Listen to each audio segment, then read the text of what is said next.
The glass clinked, a smooth, crystalline sound, a celebration of my professional execution. I was standing 3 feet from the circle of power. My former boss, Alan, was red-faced with victory, his arm around Mr. Thorne, the client, a man whose contract represented half the firm's annual revenue. Alan lifted his champagne flute. To the future, and to my genius move. The genius move was replacing me, the architect of the entire $800 million project, with Thorne's son, a recently graduated liability named Marcus. Nepotism, pure and vicious. Alan saw me. His smile didn't falter. It widened. "Ah, Clara, here to say goodbye? Don't worry, the separation agreement is generous." I felt the controlled pressure behind my ribs. Not sadness, not pain, precision. I walked toward them. My heels made no sound on the thick carpet. I wasn't leaving, I was delivering. This dismissal wasn't a surprise. I saw the emails 3 weeks ago, the thinly veiled conspiracy to push me out, to give Marcus my title and my credit.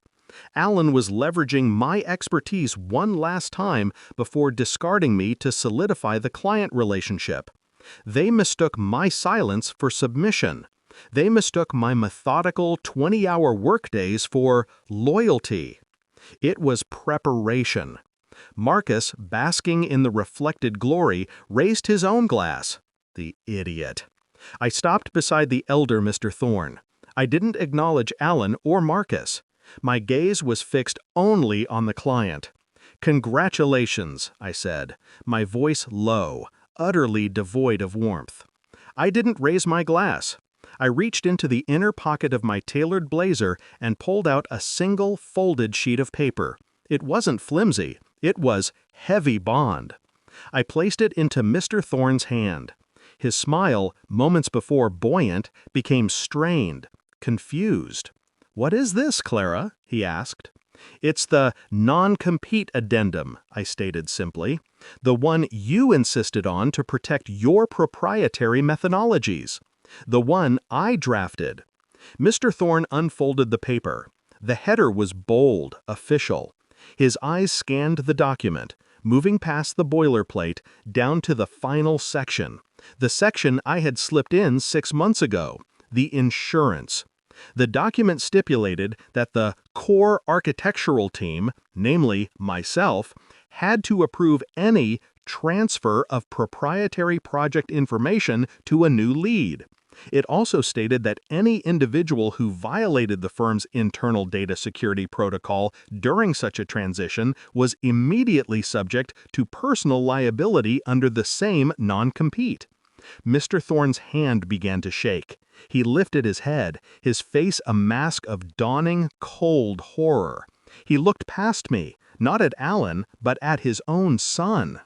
Then the single, devastating question, delivered with the full force of a man realizing his legacy was about to implode. "You signed what?" Marcus blinked. "The standard HR forms, Dad. Nothing important." "This," Mr. Thorne whispered, pointing to a highlighted section, "this isn't standard HR. This is a data security contract. Your signature on my internal transfer request, the one you signed 5 minutes ago, is an automatic breach. The terms bind you personally." Marcus's smug expression dissolved into pure, raw panic. Alan tried to intervene. "Now, Thorne, let's not overreact." Mr. Thorne rounded on my former boss, his voice a bellow that silenced the entire lounge. "Overreact? Your former employee just protected me from my own child's incompetence. Your firm's entire methodology is now compromised, and the personal liability falls on my son. You told me she was the problem. She was the fire shield." I watched Marcus wither under his father's gaze. The power, the title, the contract, all of it disintegrated in that instant.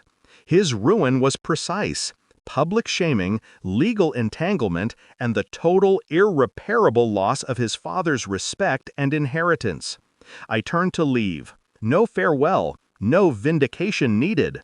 The silence I left behind was heavier than any shout. They wanted to replace me with a signature. I used that same signature to replace their entire future with wreckage. The transaction was closed. I walked away clean. They paid the price.